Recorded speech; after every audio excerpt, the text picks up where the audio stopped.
Kalau sekarang udah kelihatan belum ya? Masih proses, Mbak. Udah. Ya. Ya, saya ulang. Ya. Jadi langsung dari sini. Mungkin bisa di slideshow, Mbak Ran. Gimana Mas Tal? Di slideshow, Mbak, diperbesar, Mbak. Ini udah diperbesar. Oh. Ya udah, lanjutkan, Mbak. Pengertian distribusi peluang kontinu. Nah, yang pertama itu tadi distribusi peluang kontinu adalah yang udah saya jelasin di sini. Kalau misalnya dia itu peubah acak yang dapat memperoleh semua nilai pada skala kontinu. Ruang sampel kontinu adalah bila ruang sampel mengandung titik sampel yang tak terhingga banyaknya. Syarat distribusi kontinu apabila fungsi fx adalah fungsi padat peluang peubah acak kontinu x yang didefinisikan di atas himpunan semua bilangan real. Nah, bilangan real R bila yang pertama itu fx-nya lebih besar dari 0 untuk semua bilangan real, untuk semua x-nya itu bilangan real. Nah, yang kedua itu integral positif tak hingga sampai minus tak hingga fx dx sama dengan 1. Terus yang ketiga ada P di P A lebih kecil, maksudnya gini, kalau kayak gitu bacanya berarti dari X-nya itu lebih besar dari A sampai lebih kecil dari B. Nah, sama dengan integral tak hingga positif tak hingga sampai minus tak hingga fx dx. Nah, terus selanjutnya konsep dan teorema distribusi. Nah, pertama distribusi normal yang Gaussian mungkin merupakan distribusi probabilitas yang paling penting baik dalam teori maupun aplikasi statistik. Distribusi ini paling banyak digunakan sebagai model bagi data real di berbagai bidang yang meliputi antara lain karakteristik fisik makhluk hidup, berat badan, tinggi badan manusia, hewan, dan lain-lain. Terdapat 4 alasan mengapa distribusi normal menjadi distribusi yang paling penting. Pertama, karena distribusi normal terjadi secara alamiah. Ya, karena kalau misalnya itu kan berat badan, tinggi badan itu nggak rata gitu loh, acak. Jadi terjadi secara alamiah gitu aja. Nah, terus yang kedua, beberapa variabel acak yang tidak terdistribusi secara normal dapat dengan mudah ditransformasi menjadi suatu distribusi variabel acak yang normal. Terus yang ketiga, banyak hasil dan teknik analisis yang berguna dalam pekerjaan statistik hanya bisa berfungsi dengan benar jika model distribusinya merupakan distribusi normal. Terus yang keempat, ada beberapa variabel acak yang tidak menunjukkan distribusi normal pada populasinya. Namun, distribusi dari rata-rata sampel yang diambil secara random dari populasi tersebut ternyata menunjukkan distribusi normal. Nah, distribusi normal disebut juga Gaussian distribution. Adalah salah satu fungsi distribusi peluang berbentuk lonceng seperti gambar berikut. Maksudnya itunya grafiknya yang berbentuk kayak cekungan, bukan cekungan sih, kerucut lonceng gitu ya. Nah, berdasarkan gambar di samping gambar grafik ini, distribusi normal akan memiliki beberapa ciri, diantaranya ya kurvanya berbentuk garis lengkung yang halus dan seperti genta, simetris terhadap rataan atau mean. Terus yang ketiga, kedua ekor atau ujungnya semakin mendekati sumbu absisnya, tapi tidak pernah memotong.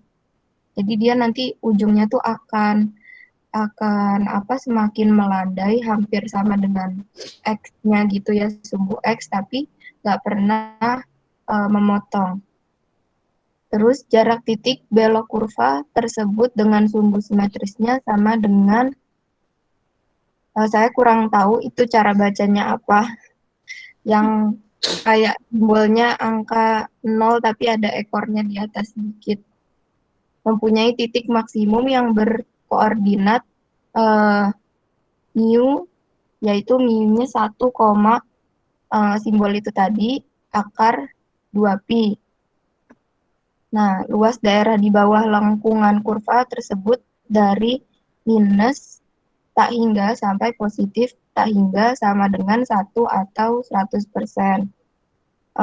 Integral, alias kalau penulisannya di sini matematikanya gitu ya, integral dari positif tak hingga sampai minus tak hingga fx dx sama dengan 1, dan integral tak hingga sampai minus tak hingga fz dz sama dengan 1.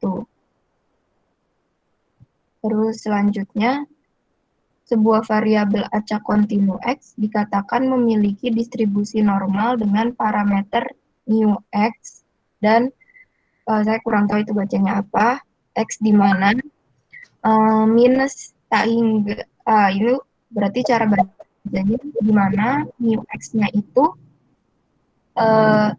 lebih kecil dari minus tak hingga sampai lebih besar dari minus tak hingga. Dan simbol itu lebih besar daripada 0 jika fungsi kepadatan probabilitas dari X adalah Fn, di mana X-nya itu mu X dan simbol itu sama dengan 1 per, yaitu bisa dilihat formulanya sendiri. Mungkin teman-teman bakal bingung, kayak susah di sini cara ngelihatnya tuh udah rumit banget, tapi nanti kalau insya Allah langsung masuk ke soalnya itu mudah, karena nanti juga langsung dicobain ke soalnya aja. Karena kalau matematika biasanya tulisannya itu jelimet, tapi kalau udah masuk soal insya Allah nanti lebih baik. Nah, di sini ada keterangannya di mana mu X-nya itu mean, terus yang simbol deviasi standar, terus Pi itu nilai konstanta ya, seperti biasa, itu juga nilai konstanta yang hasilnya segitu. Nah, untuk setiap nilai mu X dan deviasi standar X itu, kurva fungsi akan simetris terhadap mu X dan memiliki total luas di bawah kurva tepat 1. Nilai dari deviasi standar X menentukan bentangan dari kurva, sedangkan mu X menentukan pusat simetrisnya.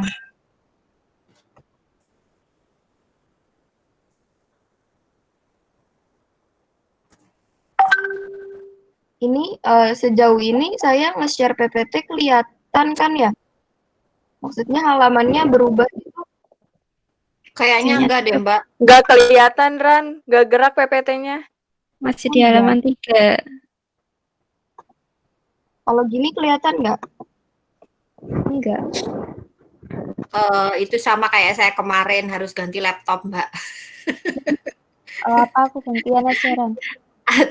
Atau gini, dibuat versi PDF bisa, Mbak. PDF baru bisa jalan. Atau gantian present, silakan. Itu kalau sinyalnya nggak kuat banget, kadang kayak gitu. Oh gitu ya? Tapi kalau misalnya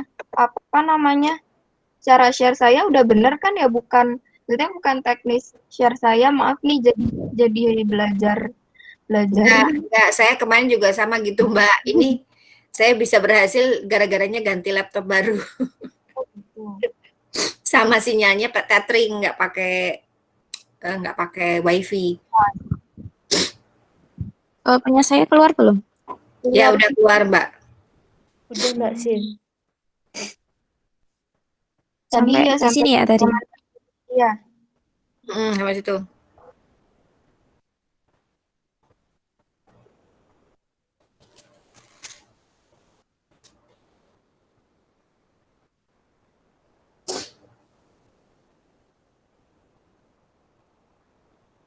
Ini aku lanjut dulu aja ya, saya lanjut dulu aja sampai yang bagiannya selesai menjelaskan, nanti disambung baru punya Mbak Sinta, tetap Mbak Sinta yang share screen. Oke, dilanjut Mbak Sin, halaman berikutnya.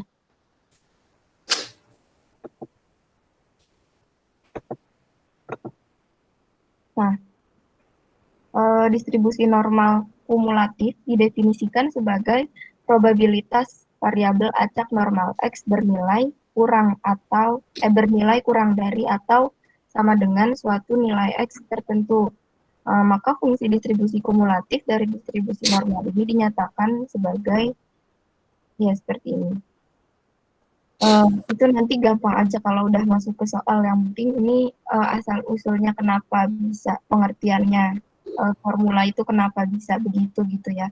Nah, untuk menghitung probabilitas P di mana X-nya itu lebih atau kurang dari atau sama dengan A sampai lebih atau sama dengan B dari suatu variabel acak kontinu X yang terdistribusi secara normal dengan parameter mu X dan standar deviasi X, maka persamaan di atas harus diintegralkan mulai dari X sama dengan A sampai X sama dengan B.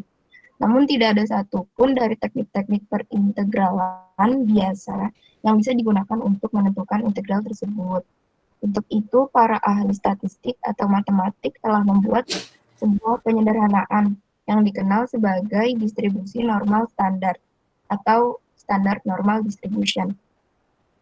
Dilanjut, Mbak Sin. Lanjut apa ya? Selanjutnya distribusi normal baku atau standar normal distribution. Distribusi normal baku adalah sebuah fungsi kepadatan probabilitas normal khusus dengan nilai min sama dengan 0 dan standar deviasi sama dengan 1. Variabel acak dari distribusi normal standar ini biasanya dinotasikan dengan simbol Z. Nah, di sini persamaannya 1 per akar 2pi E pangkat Z kuadrat per 2. Ini ada minnya. E pangkat min Z kuadrat per 2, di mana Z di antara min tak hingga sampai tak hingga. Sedangkan fungsi distribusi kumulatif dari distribusi normal standar dinyatakan sebagai berikut. Ini cuma seperti dari batas berapa sampai berapa gitu aja. Jadi kayak diintegralkan. Ini hampir sama dengan yang atas tadi sebenarnya. Distribusi normal variabel acak kontinu X dengan nilai-nilai parameter mu X dan standar deviasi X berapapun dapat diubah menjadi distribusi normal kumulatif standar jika variabel acak standar Z menurut hubungan Zx sama dengan X min per standar deviasi. Dan untuk mencari nilai peluang bahwa X terletak di antara A dan B dapat dicari dengan pakai integral dari A sampai B seperti tadi, kumulatif tadi. Nah, jadi di distribusi normal baku ini nilai min itu sama dengan 0 dan standar deviasi sama dengan 1. Hampir mirip dengan distribusi normal biasa. Cuma dengan syarat tadi.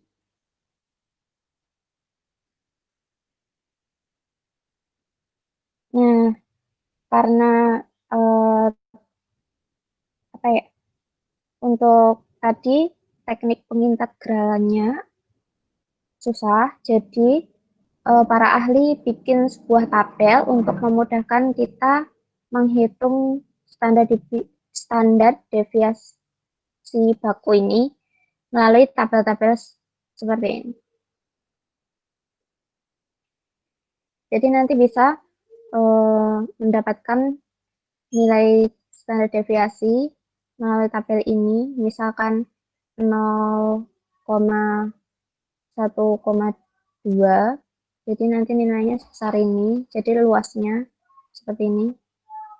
Mencari luas yang diarsir di bawah kurva ini, di mana seluruh nilai luas di bawah kurva ini bernilai 1.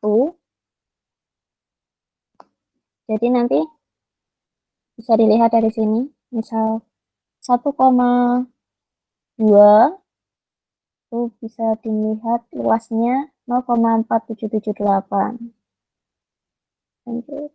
Contoh soal, carilah luas di bawah kurva normal baku. Yang A, yang dibatasi Z sama dengan 32 dan Z sama dengan 2,12.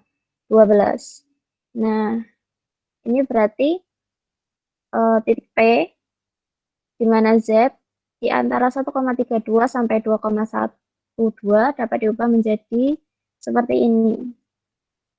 Jadi nanti P itu dari 0 sampai 2,12 baru dikurangi P dari 0 sampai 1,32. Jadi nanti didapatkan luas yang di RC tersebut. Di mana mencari nilainya itu dari tabel yang ditampilkan tadi. Dan juga yang B di sebelah kanan itu sebenarnya yang dibatasi Z sama dengan 0,45 dan Z sama dengan 0,65. Jadi ini nanti dilihat dari 0 sampai 65 ditambah 0 sampai 45. Walaupun ini minus, karena ini simetris, jadinya 0 sampai 0,45 di plus sama di minus itu nilainya sama. Sebentar Mbak, cara baca tabelnya bagaimana?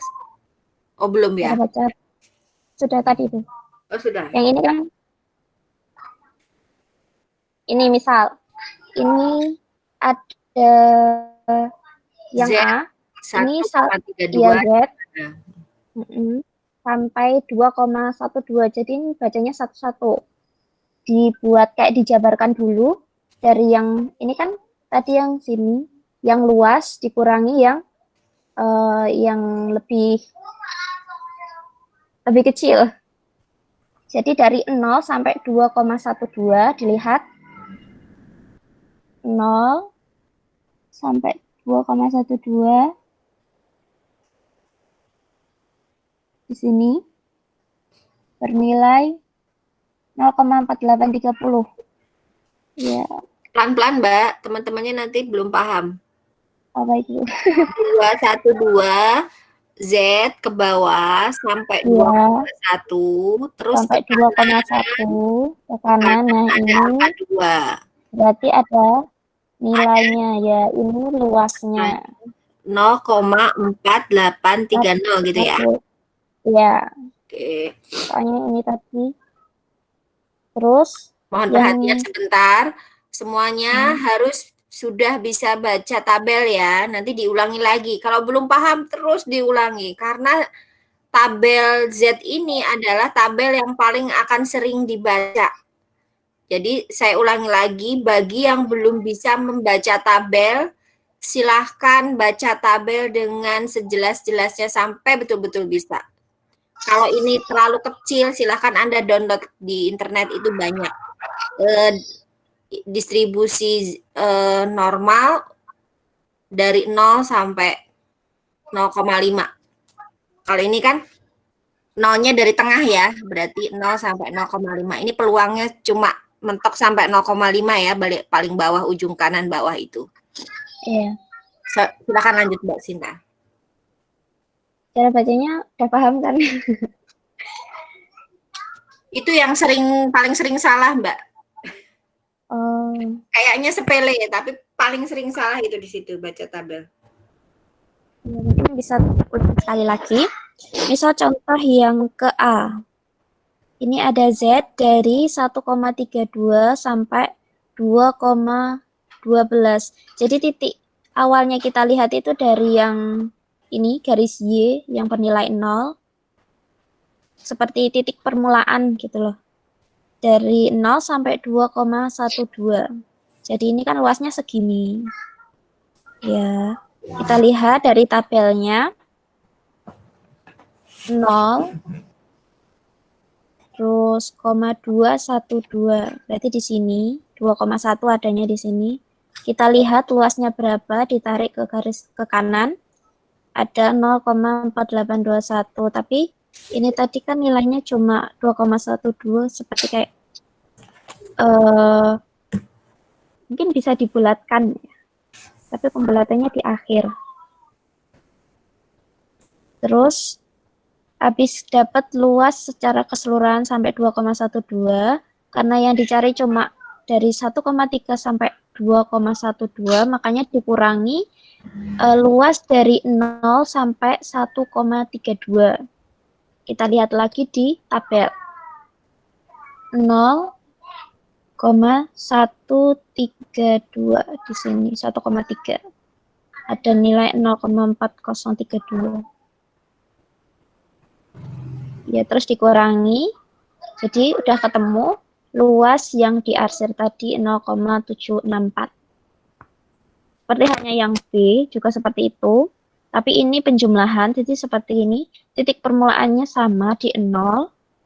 Kita lihat luas dari 0 sampai 0,65. Lihat dari tabel lagi. 0 sampai 0,6. Di sini ada 0,22. Nggak sampai ya. Oh ya, ada 0,242. Terus ditambah yang nanti dulu.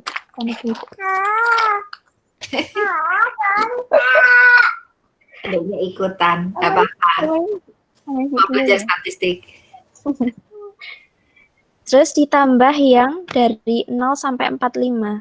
Ini walaupun bernilai negatif, sama yang positif, nanti sama soalnya simetris. Jadi nilainya sama. Jadi 0,045 di sini didapat nilai 0,1736 di jumlah, jadi hasilnya 0,4158. Terus contoh soal yang kedua, tinggi badan 100 siswa perempuan di suatu sekolah berdistribusi normal dengan rata-rata 156 cm dan jumlah baku 8 cm. Banyak siswa yang mempunyai tinggi badan antara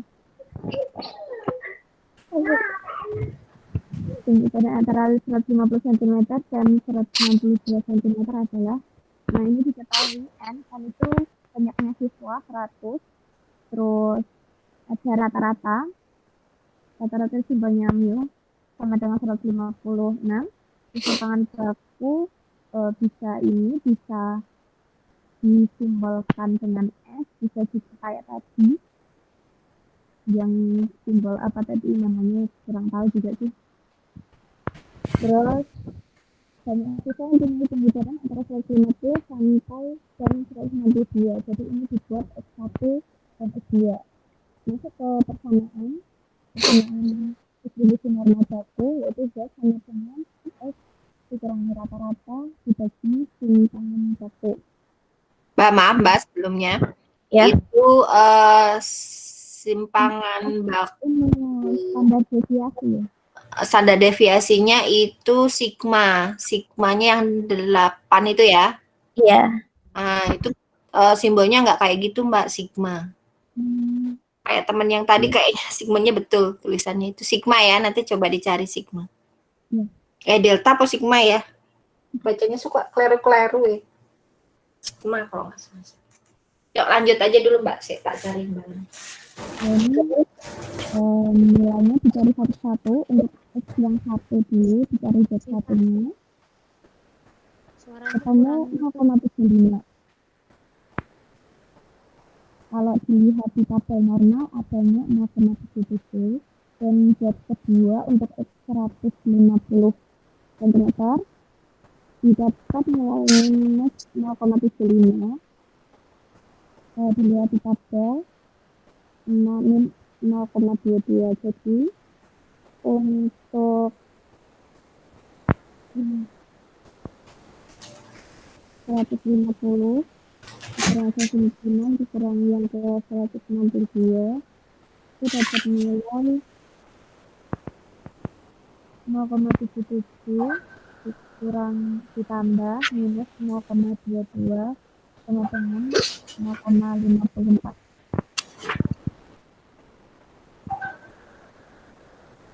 Untuk 100 siswa yang tingginya 150 dan 162 ini berarti tinggal kita ini Z-nya tadi, atau jumlah Z-nya tadi dikali 100, dapatnya 54.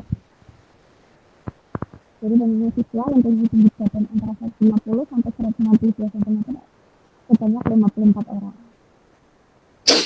Lanjut ke distribusi student atau biasa disebut dengan P.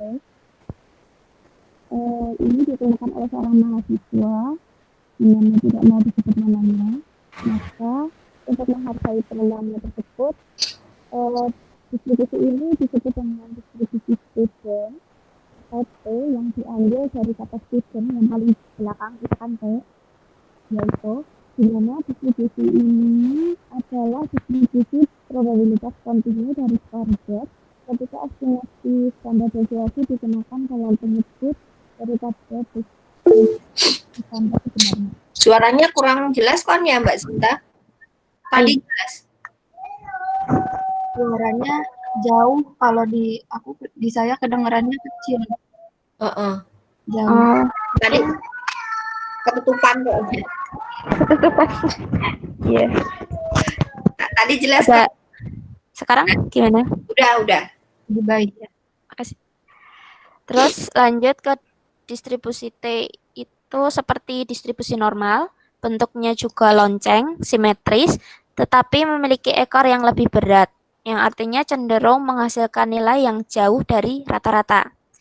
Distribusi T ini juga digunakan dalam statistik untuk memperkirakan signifikasi. Bentuk persamaannya fx sama dengan 1 per akar PV itu gamma fungsi ya, gamma fungsi dari V tambah 1 per 2 per gamma fungsi dari V per 2 dikali 1 plus X kuadrat per V angkat minus V plus 1 per 2 untuk X di antara minus tak hingga sampai tak hingga.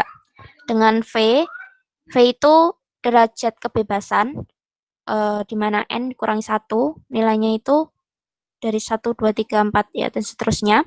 Dan itu yang simbol fungsi itu namanya fungsi gamma, di mana bentuk persamaannya integral dari 0 sampai tak hingga X pangkat N min 1 dikali E pangkat min K dx. Dan bentuk kurva distribusi T seperti itu. Jadi nanti luasnya di bagian ujung kurva, ya jauh dari rata-rata kan tadi. Nah, di mana jika V cukup besar, lebih dari sama dengan 30, grafik kurva T akan mendekati grafik kurva normal baku. Jika V cukup besar, oh ini cuma 1. Seperti halnya pada distribusi normal baku, pada distribusi ini berlaku T1 min A, V sama dengan min T A, V. Jadi kayak simetris, yang di sumbu positif itu nilainya akan sama dengan yang di sumbu negatif. Jika variabel random continue X mempunyai distribusi student dengan derajat kebebasan V, maka min atau rata-ratanya sama dengan 0, dan variansi sama dengan V per V min 2 untuk V lebih dari 2. Dan untuk merubah distribusi normal menjadi distribusi T, menggunakan persamaan T, ini rata-rata, X dikurangi rata-rata, dibagi, ini standar deviasi, dibagi akar N itu jumlahnya. Nah, sifat distribusi T itu mempunyai rata-rata sama dengan 0, tetapi dengan standar deviasi yang berbeda-beda sesuai dengan besarnya sampel. Semakin besar sampel, maka semakin mendekati distribusi normal. Terus kurva berbentuk lonceng, tapi distribusi T berbeda satu sama lain. Kedua ujung kurva mendekati sumbu X asimtot datarnya. Seluruh luas di bawah kurva sama dengan 1. Nah, ini ada tabel distribusi T seperti tadi. Distribusi T juga menggunakan tabel. Dicoba untuk contoh soal yang pertama itu ada T 0,10,11. Jadi 0,10 itu bagian yang horizontal, yang atas horizontal itu. Terus yang 11 itu bagian yang vertikal. Misalnya itu ada 0,10, berarti di 0,1 kan sama aja. Terus ditarik garis ke bawah yang 11 di sini. Jadi digabungkan nanti dapatnya luas 1,3634. Terus yang kedua ada T 0,520. 0,5 berarti di sini. 20 di sini, ditarik ke kanan. Didapat nilai 1,7247 atau dibulatkan jadi 1,725. Dan yang ketiga T 0,01 di sini. Terus 15 ditarik garis ke kanan, didapat nilai 2,025. Contoh soal yang kedua, selama kurun waktu 2003 diketahui harga saham perusahaan pertanian adalah Rp354 per lembar. Untuk mengetahui kinerja perusahaan pertanian diadakan penyelidikan dengan diadakan sampel 4 perusahaan. Diperoleh rata-rata saham adalah 272 per lembar dengan standar deviasi 260 dengan tarif signifikan 1%. Apakah harga saham tersebut mengalami penurunan? Jawabannya, perkiraan saham tadi harganya 354 dibuat lebih dari sama dengan. Apakah turun? Ini naik, ini turun. Di mana V tadi derajat kebebasan itu N-1, T-nya didapat 4,541. Dan untuk T dengan persamaan X min rata-rata per standar deviasi akar N jumlahnya. Didapat nilai distribusi T-nya minus 0,63. Dengan tarif signifikan perusahaan tidak akan mengalami penurunan yang nyata. Sebenarnya saya kurang paham contoh soal ini. Tapi ya. Yang terakhir ada latihan soal. Sebentar, Mak. Sebentar, Mbak. Ya. Tadi nggak pahamnya di mana, Mbak Sinta? Di ini kenapa dapat T-nya itu 4,541? Oke, baik. Di sini kita pakai N-nya berapa? 4. 4. Oke, balik lagi ke tabel tadi, Mbak. Oh. Ini kan 1% ya, taraf signifikasinya bukan signifikan, taraf signifikasinya 1%. Berarti 1% itu alfanya itu kan berapa? 1% itu berapa berarti? 0,1 apa 0,01? 0,01. 0,01. Tadi kan V dikurangi 1 ya. V-nya kan 4 dikurangi 1. Gitu. Berarti 3. Berarti 3. Sama enggak? 4,5. Oh iya, sama. Sama. Iya. Biar ngajari temen yang lain, ayo. Ya, jadi yang dilihat itu ya, taraf signifikasinya ya. 1%, 2%. Nah, ini satu arah. Kalau dua arah itu berarti 1%-nya yang dibagi 2. Karena dia hanya lebih dari kan. Kalau sama dengan, nah jadi kalau di sini dikatakan diperoleh mengalami penurunan ya. Turun ya. Ini kan turun ya. Turun jadi kurang dari 354 ya. Nah, kalau Kalau sama dengan itu berarti ujinya dua arah. Berarti kalau di grafiknya itu yang dipotong kanan dan kiri. Berarti nanti lihat uji T-nya di sini, lihat apa grafik T-nya itu bukan 1%, 1% dibagi 2. Ini contohnya baru satu arah saja ya, cuma melihat lebih dari atau kurang dari. Nah, seperti itu. Nanti lebih paham lagi nanti di pengujian hipotesis. Tapi ini di sini baca tabelnya dulu aja ya. Baik. Oke. Oke, soal lanjutnya, Mbak. Oke, masuk ke latihan soal yang terakhir.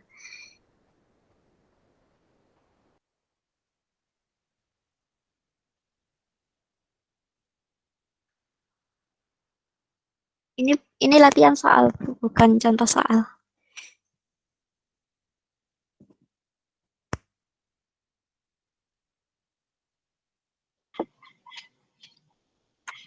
Halo Mbak Sekar, Oh iya, mungkin ini udah ini Ya.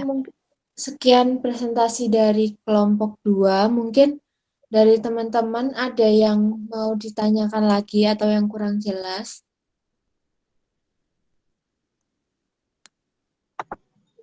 Maaf Bu Elvin, untuk diskusinya apakah jadi melalui WhatsApp group gitu?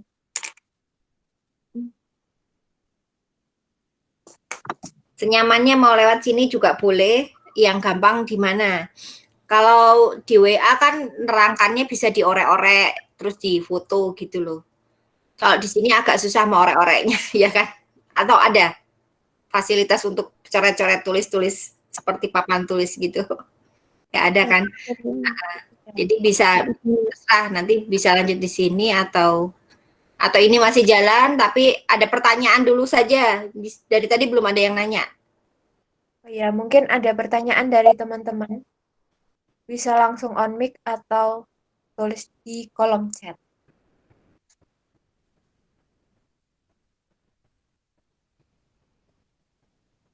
Monggo teman-teman yang Saya, mau tanya. aku mau nanya.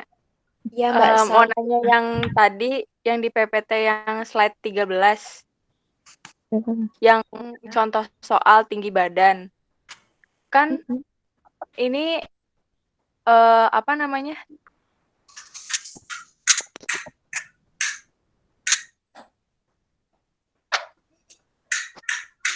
Yang untuk minus 0,22-nya itu kalau di tabel normal yang mana ya? Kalau ngelihat ininya minus 0,75.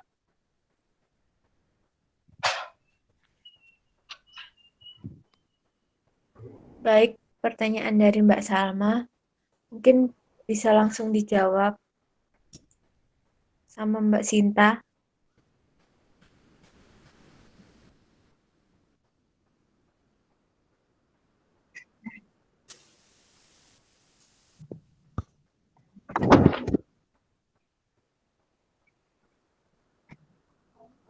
Kan itu yang Z yang kedua itu hasilnya minus 0,75.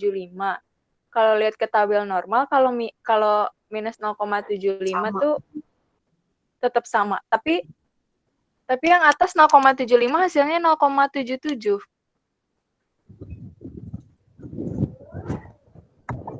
C 150 dikurangi 156 kan berarti 6/8, 0,75 juga. Iya. N-nya 100. Hmm.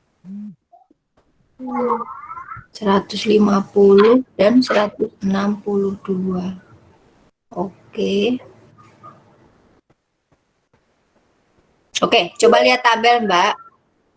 Iya, Bu. Coba lihat tabel.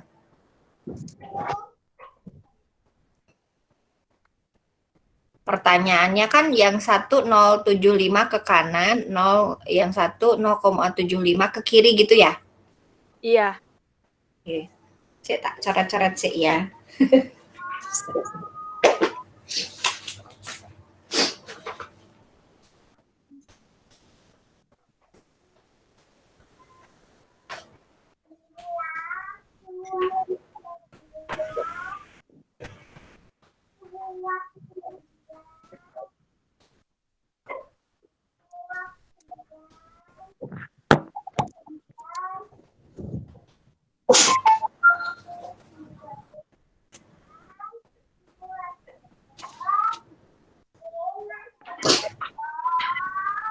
Oke, 0,75.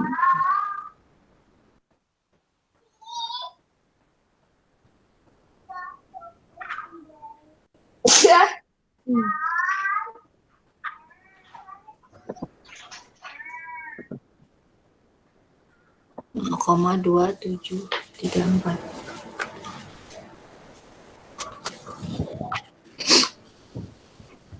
Oke Mbak, di next yang tadi soalnya tadi.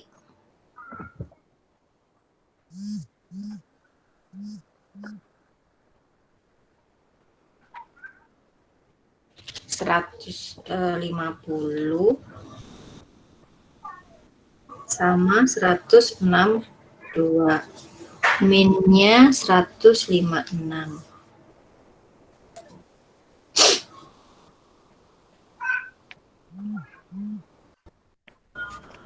Oke.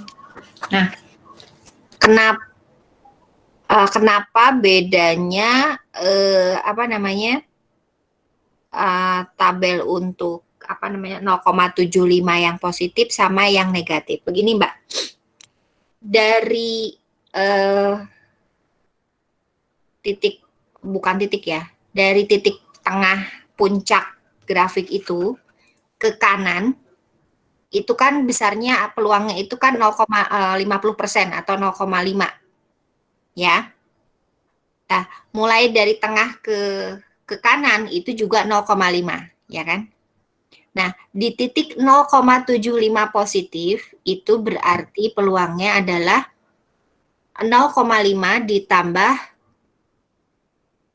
berapa? 0,2734 kalau nggak salah. 0,2, coba lihat tabel lagi. Di 0,75 itu berapa titiknya? 0,2 sekian ya. Nah, berarti kan kalau dijumlahkan 0,5 ditambah 0,2 sekian jadi 0,77. Ini terlalu dibulatkan ini 0,77-nya. Ya, oke. Nah, kalau misalnya bicara peluang dari titik 0 ke samping berarti kan itu besarnya adalah 0,22. Ya, ke kiri ya, ke kiri ya. Ini kok negatif 0,77. Piye Mbak iki? Itu 0,77. 0,77.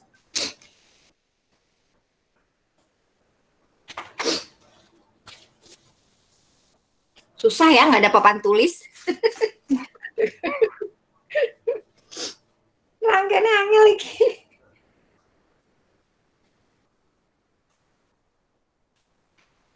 Tulisannya di video aja. Iya, harusnya di video.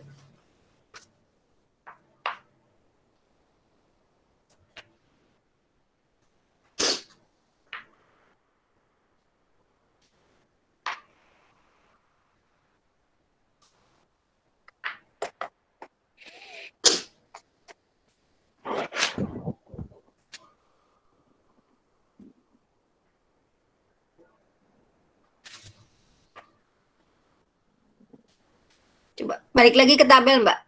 0,2 berapa tadi? 75 ya. 0,75. Itu 2,734.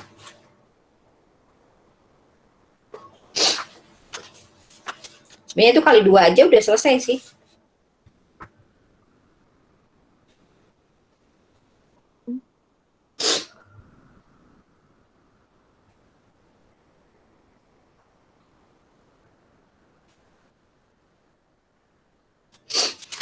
Oke, balik lagi ke soal Mbak.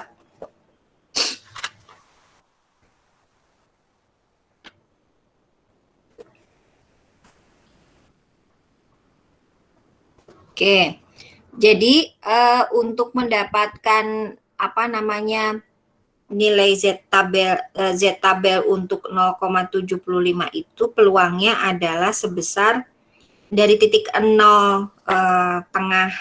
Ini kan distribusi Z-nya itu kalau lihat tabel yang disajikan teman Anda itu mulai nolnya itu dari tengah-tengah. Mulai 0 ke kanan atau 0 ke kiri itu mulai berjalannya peluang ya. Nah, 0,75 ke kanan itu kan sebetulnya besarnya itu kalau kita lihat di sini adalah tadi berapa? 0,2734. Kalau itu dikali 2 hasilnya itu kan 0,54 sekian ya. Sebetulnya sudah terjawab nih jawabannya. Tetapi kalau kita membaca tabel dari titik paling kanan sampai ke titik 0 itu kan peluangnya sudah berjalan 0,5. 0,5 ditambah, jadi ruwet nih penjelasannya. 0,5 ditambah 0,5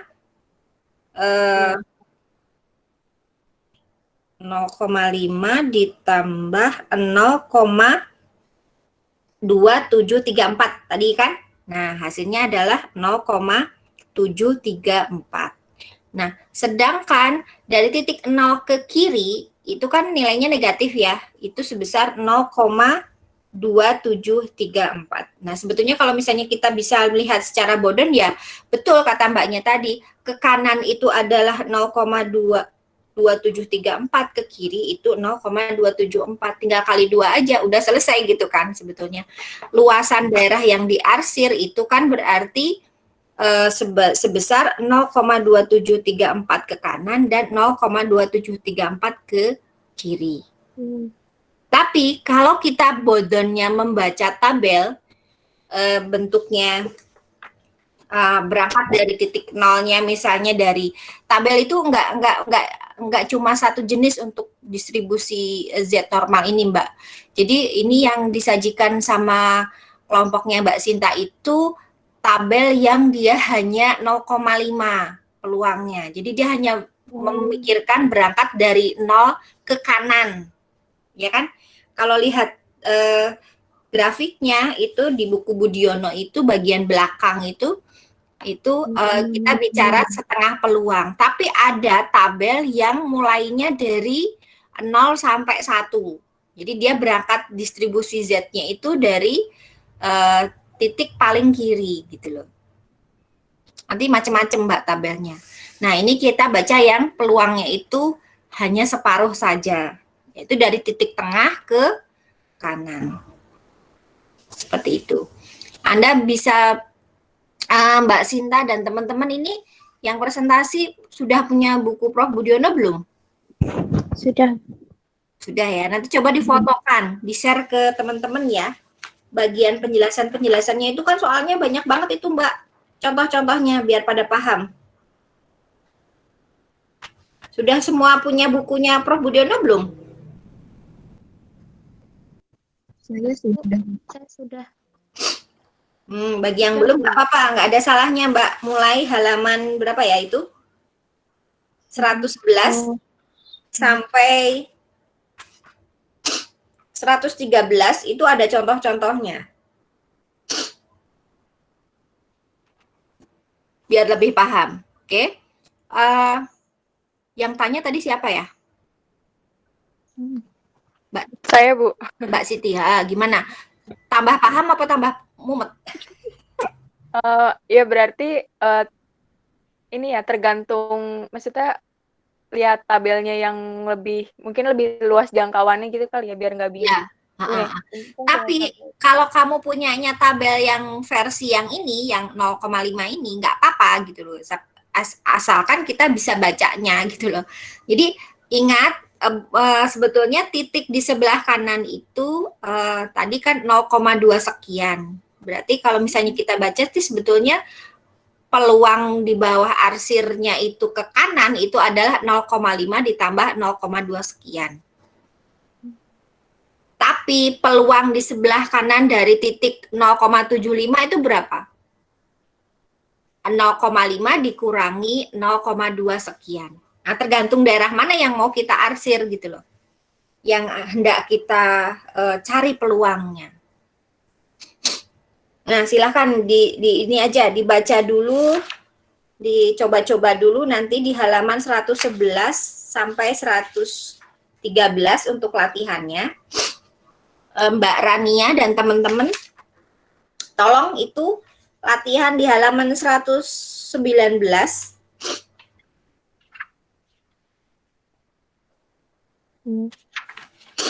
Nomor 2 dan nomor 3 buat latihan dulu. Nanti kalau ada pertanyaan silahkan nanti coba dibantu ya Mbak Rania sama Mbak Sinta. Mohon maaf saya jam 9 ini kegiatannya sudah mulai. Saya ada agenda lain double acara. Jadi silahkan nanti kalau lewat WA mungkin saya bisa balas, bisa membantu ya. Silahkan, apa kita pindah ke WA aja nggak apa-apa, silahkan. Sekarang untuk latihan silahkan nomor 2 sama nomor 3 dulu, itu ada ABC, ABCDE. Halaman 119, kalau di buku saya halaman 119. Silahkan, oke, begitu. Silahkan pindah ke WA saja. Saya izin meninggalkan ruangan ya, kan harus membuka ruangan yang lain. Ya bisa double sih, tapi nanti suaranya nanti tidak ini. Oke, saya lanjut ke WA ya Mbak ya. Iya Bu, terima kasih Bu Elvin atas penjelasannya. Oke.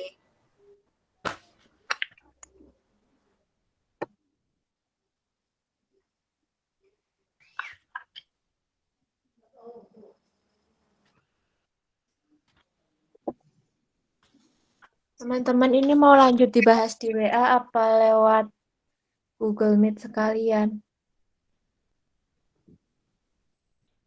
Lanjut tidur. Aku upload, Mbak Sinta mungkin bisa dijelaskan lagi. Jelaskan bagian apa? Sin, aku Ya, mau ya. nanya loh, yang tabelnya itu loh. Yang coba mana tabelnya tadi? Tabelnya ada 2. Nah, itu yang 0, 1, 2, 3, 4, 5, 6, 7, 8, 9. Nah, itu tuh fungsinya buat apa itu loh, Pi? Kan gimana sih? Ini loh, misal yang ini. Ini kan contoh yang A. Nah, itu yang buat permulaan itu yang